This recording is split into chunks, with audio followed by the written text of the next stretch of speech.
I'd go for runs and my toe would blow up. You know, really impacted my lifestyle to the point where I obviously reached out to the Players Association and I spoke to Brad Fisher about what options are available for past players and learnt a little bit more about Players Association and how they look after past players. I was running and I fell over while I was running and my knee jarred and it got really sore. So then I rang Cameron Osworthy at the Epworth and diagnosed that I had really thin cartilage and I had a medial and meniscus problem. I wasn't feeling very well and I was feeling very flat and didn't want to go anywhere and didn't want to get out of bed and all that sort of thing. So I went to the doctor and she diagnosed me with depression and I had a little tremor in my right hand, which I didn't take much notice of, but she said, you better go and get that checked out. So I went to a neurologist and he said, yeah, sure enough, you got Parkinson's, which comes with a shock. Found out about a certain doctor over here, a neurologist called Dr. Andrew Evans, and he works with a neurologist called Dr. Nair,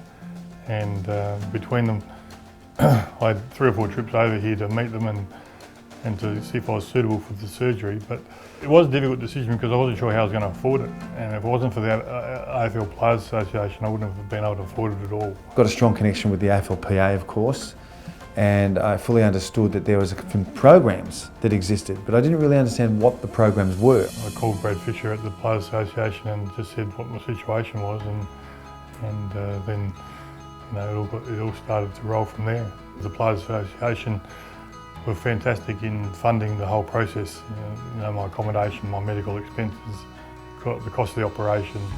Without the Players Association, I wouldn't have been able to have it done at all, I think.